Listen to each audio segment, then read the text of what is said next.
I'd like to welcome back on stage the W3C's Chief Executive Officer, Seth Dobbs, to make some introductory remarks and kick off a great set of talks. Thank you.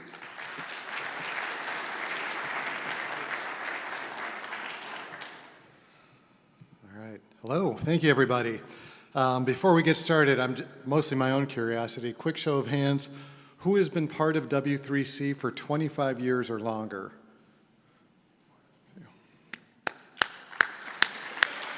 Big thank you. All right, who's been part of W3C for a year or less? All right, I'm not alone. Thank you. Thank you.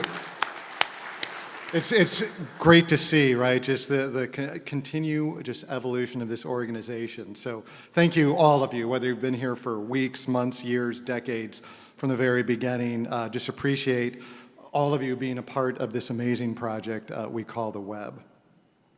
So here we are now at 30 years. We've come really far, as Chris mentioned, in that time, and as we saw in the video. We've evolved as a consortium, as an industry, and as a society. And that video really reminds me of how quickly we can take change for granted, right? New innovations, even the most impactful changes, rapidly become expected part of our lives, and we get mad when we're not there, when they're not there. And because of that, I think it's great to take a moment like this to take a step back and really just think about what we've accomplished in the past and what's in front of us still and maintain that perspective. And that's why we have the theme of, yes, today is better than yesterday and tomorrow is better than today.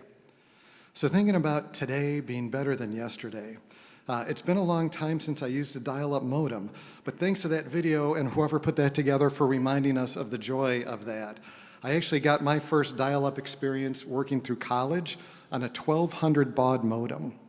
For those that don't actually know what I'm talking about, you're fortunate. But imagine just a 3 megabyte file. It would take 6 hours to transfer a 3 megabyte file on a 1200 baud modem.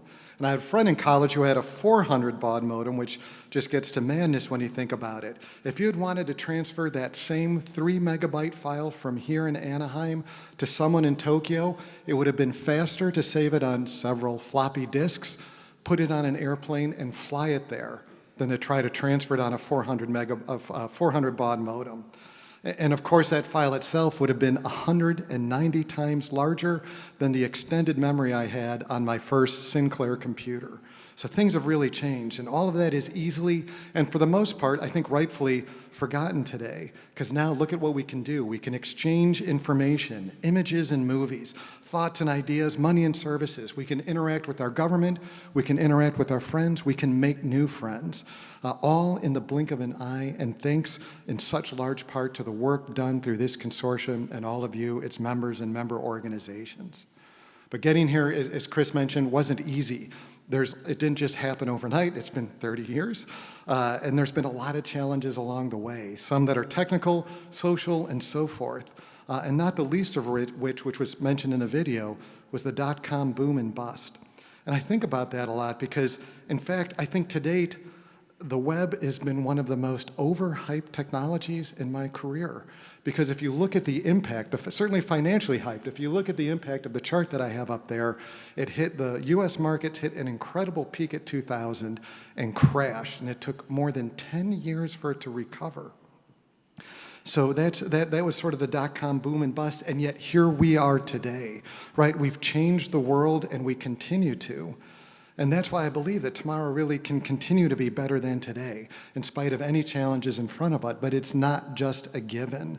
And there's some out there, critics and observing, that the web is becoming a vehicle more for interconnecting machines than humans, with bots creating content for other bots to scan and analyze to generate more content for more bots. But we know this isn't the end point. It's not the goal of what we're trying to achieve in this consortium with the web. We know there's more work to do to continue to further our mission to interconnect humanity.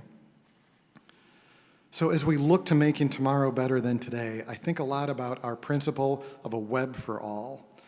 And to me, I believe that the power of this principle comes down in large part to what we're capable of wanting, what we as citizens of the world, we as a consortium, we here have helped build a world of connections, of knowledge, of generative capabilities. But as I think about the context of web for all, what does the web itself mean in the future? I shared those thoughts about the dot-com bubble in part to remind us all that excessive hype about an idea doesn't mean that the idea itself is bad. It just means there's sort of the wrong focus, the wrong sort of constructs. We don't have the right things in place yet. And I think we have a responsibility to think about that, to think and rethink of what the web is, and most importantly, what does humanity need it to be? And also, I think about the all part of the web for all, because we are leaving people behind right now, not by intent, but there are parts of the world that don't have access to the web. There are parts of the world where there is access to the web, but some members of society are unable to for any number of reasons.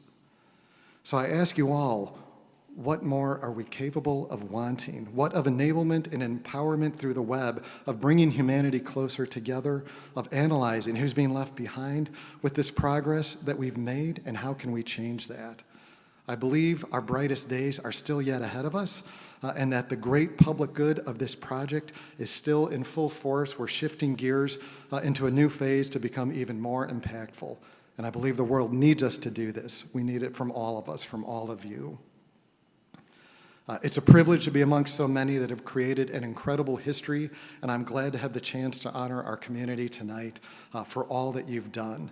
But I think it's perhaps an even greater privilege to now be amongst so many that will be part of writing the future history of the web and technology that is yet to be written, and that is with all of you. So without further ado, I'm going to turn it over to others to help celebrate all that we've done, but thank you for everything.